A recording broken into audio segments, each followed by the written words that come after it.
পাপ কাহাকে কহে? যাহাতে অপরের মনে কষ্ট হয়, সুতরাং সহানুভূতি দ্বারা তোমারও হয়, তাহাকে পাপ কহে। কারণ সহানুভূতি যদি না হয়, আচ্ছা সহানুভূতি হবে না, এটা হয় নাকি কখনো? হয় না। কারণ সহানুভূতি হবেই। যে তুমি কাউকে প্রহার করছো, সহানুভূতি হবে না, এটা হয় না। সহানুভূতি হবে। যে আত্মা যত পাপ ও ভার আক্রান্ত, তারাই তত পাপকর কার্যে তত ক্লেশ বা বোধ হয়। সুতরাং লঘুতর পাপ ঘোরতর পাপীদিগের যে ক্লেশ হয়, তাহারা অনুভবনীয় রূপে বোধ করিতে পারে না। মানে বুঝতে পারে এটা অন্যায়, কিন্তু আস্তে আস্তে অভ্যাসের জন্য সেগুলো আর পাপবোধ তাদের থাকে না। পাপীদিগের যে ক্লেশ হয়, তাহারা অনুভূতি রূপে বোধ করিতে পারে না। এমনকি সতিশয় পাপ রাশিতে অভিভূত হইলে গুরুতর পাপের ক্লেশও অনুভব করিতে পারে না। এটা ওই অভ্যাস, মূল হচ্ছে অভ্যাস। অভ্যাস হয়ে গেলে মানে প্রথম লঘু লঘু হতে হতে হতে হতে গুরু পাপ করছে, তখনও তাদের ওটা অভ্যাসের জন্য আস্তে আস্তে বড় পাপ করলেও তাদের কোনো রকম অনুভূতি হয় না। সুতরাং একবার নিষ্পাপ হইতে না পারিলে আর সমস্ত পাপ অনুভব করার শক্তি জন্মে না। যাদের এই অবস্থা হয়ে গেছে, অতিরিক্ত পাপ হয়ে গেছে, তাদের একমাত্র নিষ্পাপ যদি করা যায়, তাহলে তাদের ফেরানো যায়, তাছাড়া ফেরানো মুশকিল। তাহলে সুতরাং একবার নিষ্পাপ হইতে না পারিলে আর সমস্ত পাপ অনুভব করিবার শক্তি জন্মে না। পাপ কিরূপে হয়? জগতে সকল ব্যক্তির সকল কার্যে সমান অধিকার নহে।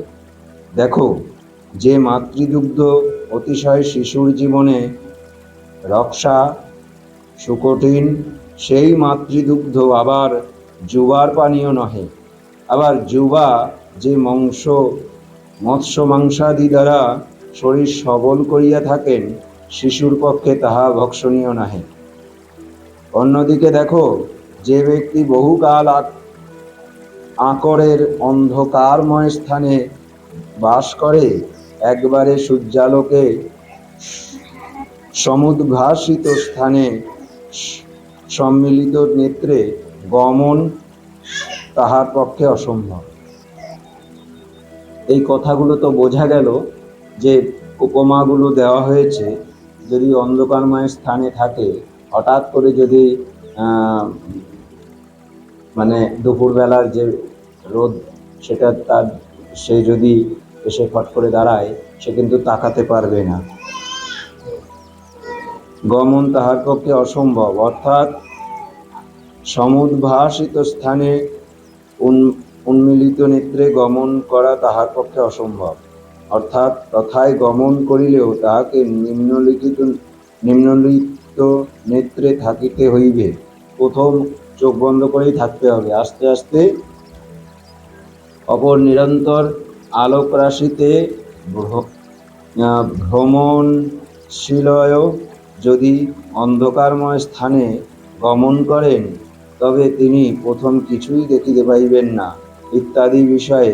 ওই উল্টো দিকেও তাই হয়। যদি আলোর থেকে যাওয়া যায় অন্ধকারে হঠাৎ, তখন আর ওই অন্ধকারে চলার মতন অবস্থায় থাকে না। বেশান্তরে দেখো, স্থূল ব্যক্তির পক্ষে যেরূপ কার্য করা কর্তব্য, অসুস্থের মানে সুস্থ শরীরের পক্ষে যেরূপ কার্য করা কর্তব্য, অসুস্থের পক্ষে তাহা অকর্তব্য। সুস্থ দিগের মধ্যেও সমতা বিষয়ে বিভিন্ন প্রকার কার্য করা উচিত। বস্তুত যে ব্যক্তির যতদূর সমতা আছে, তদ্রূপ কার্য না করিলে বা তদ অপেক্ষা অধিক কার্য করিলে জীবাত্মার কষ্ট হয়। সুতরাং ওই সমস্তই পাপ, এইরূপ জীবাত্মার পাপ হয়। তার মানে শরীর অসুস্থ, তোমার যে কাজগুলো তোমার কর্তব্যের ভিতরে পড়ে সেগুলো তোমার করতে হবে, কিন্তু শরীর তোমার দিচ্ছে না। তার মানে যে কর্তব্য তুমি কথা দিয়ে যে কর্তব্য করছো, তাদের শরীর খারাপ থাকা সত্ত্বেও সেই কাজগুলো করতে হবে। যদি না করো তাহলে পাপ হবে।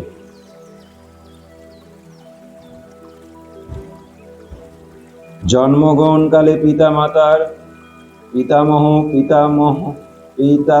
প্রপিতামহ ও বৃদ্ধাপিতামহ এবং মাতামহ প্রমাতামহ, এই 7 জন ও পিতামহী মাতামহী প্রভৃতি 5 জনার যত পাপ থাকে তত পাপ স্বীকার করিয়া গর্ভে প্রবিষ্ট হইতে হয়।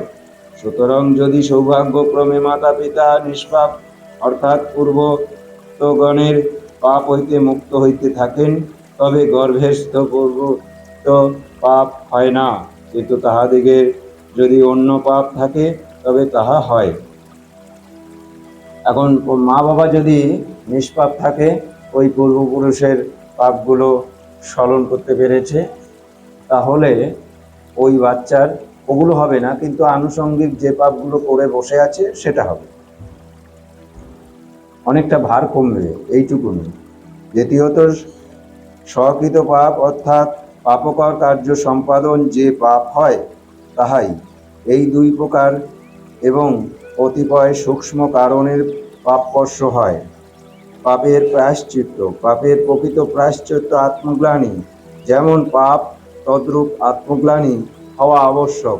যত বড় বড় পাপ হবে তত বড় আত্মগ্লানি যতক্ষণ না হচ্ছে ওই পাপ থেকে মুক্ত হতে পারে না, নতুবা পাপ হইতে সম্পূর্ণ মুক্তি লাভ হয় না। মনে করো আত্মা তৈল ও সলতাদি দ্বারা জ্বলিত দ্বীপ। মৃৎপাত্রটি যেমন অসীম রূপে বিস্তৃত হইতে পারে, তদ্রূপ উহার ঐরূপ নির্মাণ যে যত তরল দ্রব্যই উহাতে দেও না কেন ততই উহা ধারণ করিতে পারে, আর তৈল উহার হিতকারী বলিয়া পুণ্য ও জল উহার শিখরে তেজ হাসক্তক বলিয়া পাপ। এক্ষণে দেখো, ওই দ্বীপ জল পড়িলে ততক্ষণ না জল দূরীভূত হইবে ততক্ষণ উহা স্থির হইতে পারে না। তদ্রূপ আত্মার পাপ মুক্তি না হইলে আত্মাও স্থির হইতে পারে না। আর প্রদীপে জল পড়িলে জলের পরিমাণ ও শিখার প্রবলতা অনুসারে অধিক বা অল্পকাল ও অধিক বা অল্প বেগে শিখরে চাঞ্চল্য হয়, তদ্রূপ আত্মার পক্ষেও জানিবে ইত্যাদি।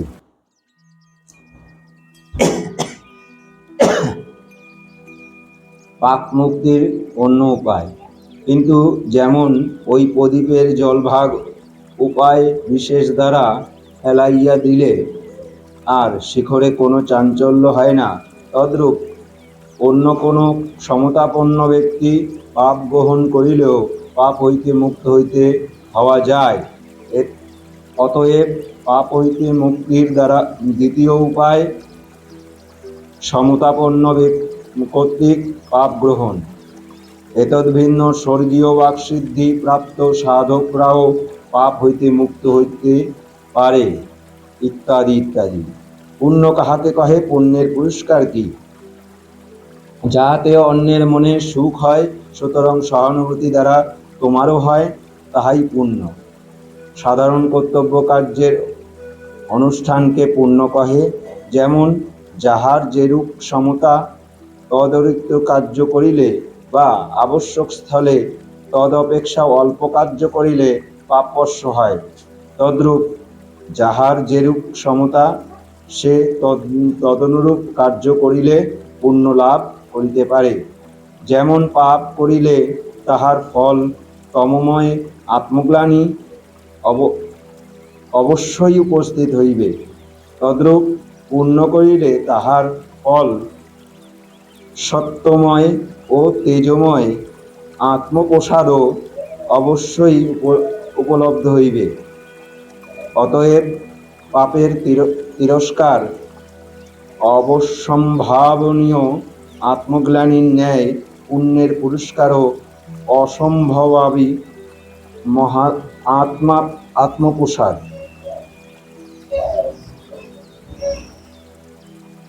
এ পর্যন্ত যাহা যাহা লিখিত হইয়াছে তাহা পাঠ করিয়া পাঠকের মনে এই সংশয় উপস্থিত হইতে পারে যে দ্বিতীয় পরিচ্ছেদে যে লিখিত হইয়াছে যে উপাসনা দ্বারা পাপ হইতে মুক্তি হয়, এবং এক্ষণে লিখিত হইল যে আত্মগ্লানি পাপের প্রায়শ্চিত্ত। যদি কোনো ব্যক্তির উপাসনা ব্যতীত আত্মগ্লানি হয়, তবে কি সে পাপ হইতে মুক্ত হইবে না? উহার উত্তর এই যে উপাসনা ব্যতীত উপযুক্ত আত্মগ্লানি হইতে পারে না। মূল হচ্ছে উপাসনা ছাড়া প্রকৃত আত্মগ্লানি ভোগ হয় না। যেমন কলসিতে জল পড়িবার সময় উহা অধিক পূর্ণ হইবার পর জল পড়িয়া যায়, অথবা জলের বেগে কায়িত হইলেও কতকটা জল পড়িয়া যায়, কিন্তু বেগে কলসির মধ্যে জল পড়িতে আরম্ভ হইলে ছিটাফোঁটা আকারে কিঞ্চিত পড়িয়া যায়, কিন্তু কলসি একেবারে উপুর না হইলে সমস্ত জল কখনোই পড়িয়া যায় না। তদ্রূপ উপাসনা ব্যতীত যে আত্মগ্লানি হয় তাহাতে কিঞ্চিত পাপক্ষয় হইতে পারে বটে, কিন্তু সম্পূর্ণরূপে হয় না। দেখো, অত্যন্ত গুণধামের গুণরাশি স্মরণ না করিলে স্বীয় হেয়ত্ব উপযুক্ত রূপে বোধ হয় না, সুতরাং সমুচিত আত্মগ্লানিও হইতে পারে না। অতএব পাপ হইতে মুক্ত হইতে হইলে উপাসনা করা নিতান্ত আবশ্যক, অন্যথা উপযুক্ত আত্মগ্লানি না হইলেও সম্পূর্ণরূপে পাপ মুক্তি হইতে লাভও হয় না, পাপ মুক্তি লাভও হয় না। জ্যোতি ও অন্ধকারের ন্যায় পাপ ও পুণ্য পরস্পর বিপরীত ধর্মাবলম্বী পদার্থ হইলেও উহার একটি পদার্থকে অবলম্বন করিয়া থাকে। যেমন দিবার আলোক ও রাত্রির অন্ধকার একই দিবসকে অহোরাত্রকে অবলম্বন করিয়া রহে, তদ্রূপ পুণ্য ও পাপ একই পদার্থ অবলম্বনে সম্পূর্ণ হয়। তদ্রূপ তত্ত্বদর্শী উহাদিগকে এক জাতীয় কহেন। মানে ওই দিনের এবং রাত্রের গোধূলি যে অবস্থা থাকে, ন্যায় পাপ পুণ্য পরস্পর বিপরীত ধর্মাবলম্বী কিন্তু একসঙ্গেই থাকে, উহার পদার্থকে অবলম্বন করিয়ে থাকে। ওই পদার্থকে অবলম্বন করে থাকে দিনের ভেতরেও এবং রাতের ভেতরেও। তেমনি আমাদের ভেতরে যতক্ষণ না আমরা ওর থেকে নিজেকে সরাতে পারছি, এবার সরাতে গেলে প্রকৃত আত্মগ্লানি তৈরি হয় উপাসনা দ্বারা।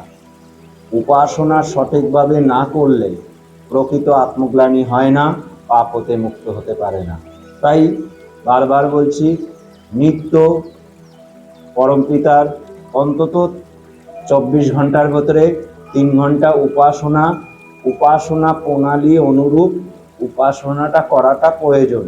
উপাসনা প্রণালী ছাড়া উপাসনা করা পাপের কাজ বলে সমাপ্ত করলাম।